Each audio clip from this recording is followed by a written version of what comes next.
Welcome to In My Lane, where I talk about life in general, science and faith issues, and the Christian faith in action. Today's lane is the Christian faith in action. This is a three-part series on the basics of Christianity, specifically the law and the gospel. We did part 1, God's law as a curb.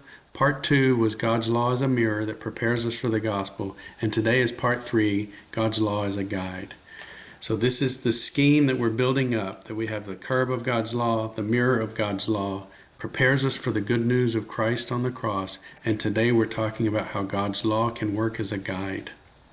You know, God's law typically is written as negative statements like you shall not murder, but you could look at that as a positive statement in the sense that if we're not supposed to murder our neighbor, what are the positive actions we should take? In fact, we should help our neighbor and support him in every bodily need. You know, it's not enough just to be in a relationship and avoid cheating on your spouse.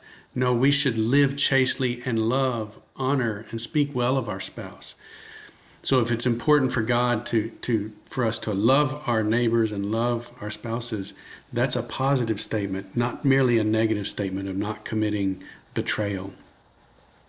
You should not bear false witness. It's not enough just to avoid lying about your neighbor, but we should defend our neighbor's reputation. We should speak well of them and put what they say in the best construction.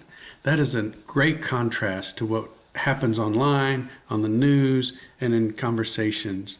When someone says something and you put it in the most negative light, you're essentially lying about your neighbor. This whole mindset is to use God's word as a lamp to your feet and a light to your path. So this is the Christian faith in action, where we have God's law that prepares us for the gospel, and then it provides us a way to walk in this world. And so the writer of Hebrews says, get together, meet together. Don't neglect meeting together, because when you come together, you encourage one another. And so I'm asking, what will you do? Will you continue to lurk online and get your information about God in these 3-minute videos? Or are you going to actually go and meet real people on Sunday morning at Bible study at 9:15 or worship at 10:30? That's our times at Faith Lutheran Church in Huntsville.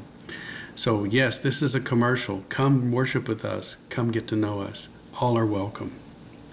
And so I'll see you at church, and I'll see you here in my lane.